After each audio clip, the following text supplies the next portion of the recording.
Hi, I'm Darren and welcome to Level Up EE Lab. Well, I got a really short one for you today. It's the final update on my EUW-15 power supply. So let's get to it.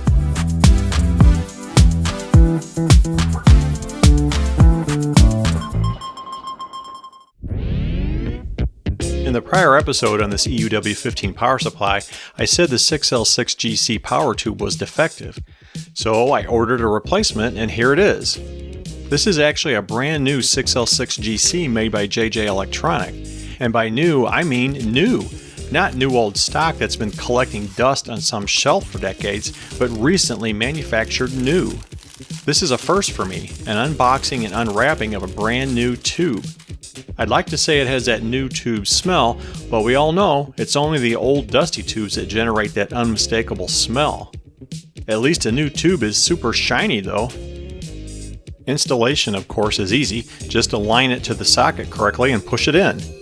There's no calibration or adjustments needed on the power supply after doing a tube replacement. The first performance check after replacing the tube was to confirm that it would now respond to the regulator voltage control adjustment.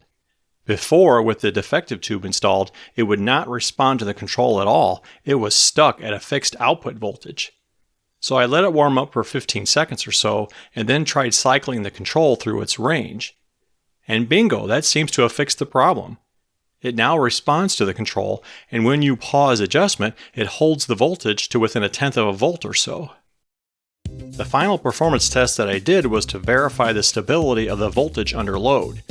Looking at the Heathkit specs, when set to 300 volts output and applying a load from 0 to 100 milliamps, the output voltage should not change by more than 1%. That's actually an easy performance parameter to measure.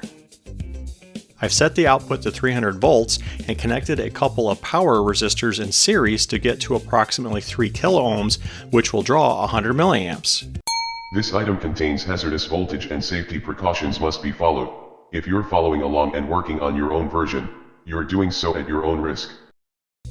The ammeter in the background is just there for show. Watch instead the multimeter when I connect a load. The voltage only changes 0.3 of a volt. That's well within the 1% specification.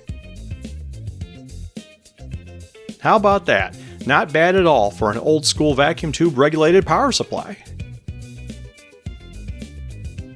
That's pretty much it. Looks like the power supply is working fine, and it will be a good addition to my lab for when I start tinkering on more vacuum tube circuits.